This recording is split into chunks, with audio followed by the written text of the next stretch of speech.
Salam alaikum et bienvenue. On est le 11 août 2026 et aujourd'hui je vais vous raconter une histoire qui a fait la fierté de toute l'Algérie. Un otage allemand enlevé au Niger par un groupe armé, détenu 2 semaines dans le désert, a été libéré grâce à l'armée et à la diplomatie algérienne. Ce n'est pas la première fois.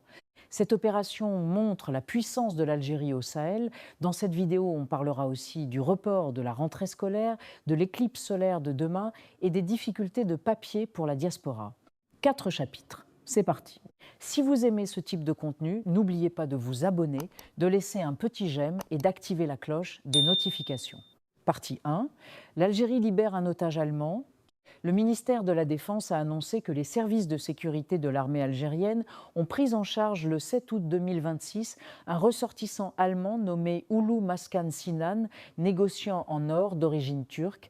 Il avait été enlevé le 29 juillet à Tawa, dans le nord-ouest du Niger, par un groupe criminel armé. Selon son témoignage, il a passé d'abord 4 jours avec un premier groupe, puis environ 12 à 13 jours avec un second, dans des conditions très mauvaises. Au total, près de 2 semaines de captivité. Grâce aux efforts algériens, il a été libéré, pris en charge par l'armée et transporté par avion spécial depuis la base d'Inguetsam jusqu'à la base aérienne de Boufarik, près d'Alger. En bonne santé, il doit être remis aux autorités allemandes. Une fois libre, il a remercié les autorités militaires algériennes pour l'accueil et les soins, qualifiant l'opération de remarquable. C'est pas la première fois. C'est la deuxième libération d'otages occidentaux au Sahel depuis 2025 grâce au bon office algérien. Pourquoi l'Algérie ? Sa frontière de près de 1000 km avec le Niger, sa connaissance du terrain, des tribus et des réseaux, la puissance de son armée et de ses services de renseignement et son poids diplomatique. L'Algérie refuse le paiement de rançon aux groupes armés. Ces libérations reposent sur le renseignement, la négociation et l'action. Elles jouent un rôle de puissance stabilisatrice dans un Sahel instable. Cette réussite est réelle, mais le Sahel reste dangereux. L'Algérie doit rester vigilante. Aujourd'hui, savouons cette fierté. Un homme a retrouvé la liberté grâce à notre pays. Partie 2. Le report de la rentrée scolaire. Le gouvernement a reporté la rentrée scolaire 2026 à 2027.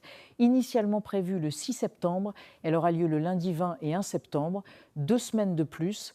Cela concerne plus de 11 millions d'élèves et des centaines de milliers d'enseignants.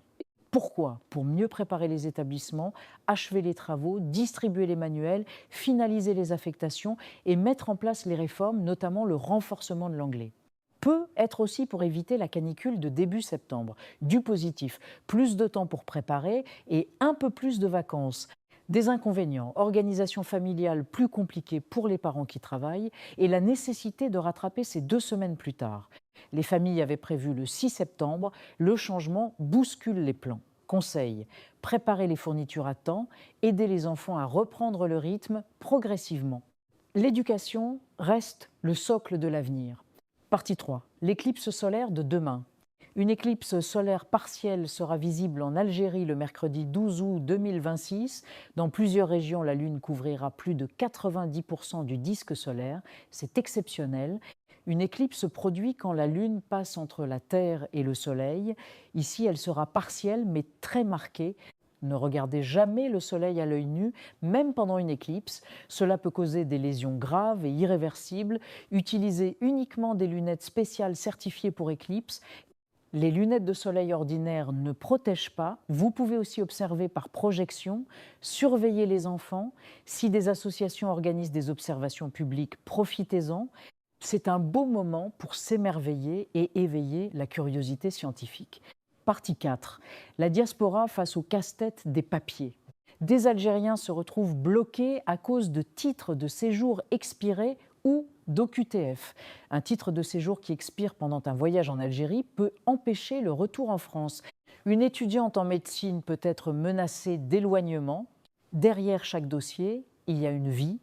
Le conseil principal: anticipez, ne laissez jamais vos papiers expirer, lancez les renouvellements plusieurs mois à l'avance. Avant de voyager, vérifiez les dates, connaissez vos droits et faites-vous accompagner par des associations ou des avocats. Contestez si nécessaire.